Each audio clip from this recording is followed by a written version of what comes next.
Pay very close attention now. Stop chasing money. In a capitalist society, the rules of the game are as follows. You are paid in proportion to the perceived value that you have. And the people that perceive your value, they are the market, the consumers of the economy. The market is you, your friends, your family, your neighbors, your country.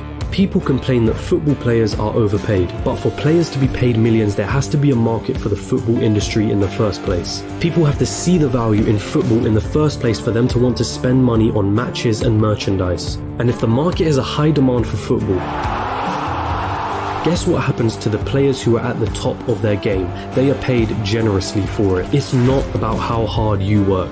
The cleaner that's sweating and tiring himself out every day is paid far less than the accountant sitting behind a desk. Why? Because the market perceives the value of what the cleaner does to be far less than the accountant. As harsh as it may sound, the cleaner can be replaced by anybody. It isn't difficult to learn how to do his job, and therefore the market will not pay him more than the accountant, the guy who spent years studying numbers, the guy who has saved his clients thousands on their taxes. But even so, we just discussed how getting a job isn't the right equation to amassing a great amount of wealth in a shorter period of time. So then how can we increase our perceived value? What is it about people like Elon Musk or Jeff Bezos that makes their perceived value so high? The first step to this equation of wealth is quite simple. If you want money, solve problems. If you take a second to digest this statement, you'll realize that just about all money runs from this basic premise. If it solves a problem, money will be thrown at it. If it's $1 million problem, then the solution will make you millions. If it's $1 billion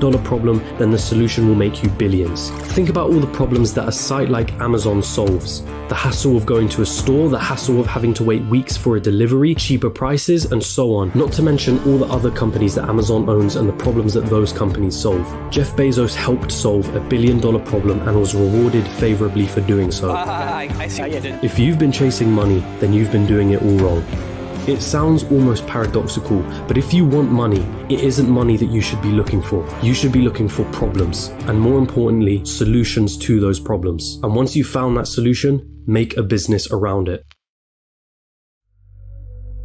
Wait, so that's it? Just solve problems and money will appear? So I'm gonna have to create the next Amazon for me to be rich, or the next Facebook or Google? You've gotta be kidding me, right? I don't even know how to code. I don't even have the money to start something of that scale. Hold on. You're once more going into old patterns of thinking. Start with a problem. Always start with a problem. Listen to the market around you. What are people saying they don't like? What are people saying they wish existed? What are people saying frustrates them? What do people think is incredibly inconvenient? Is that a problem that you can solve? And also, is it a problem that is worth solving?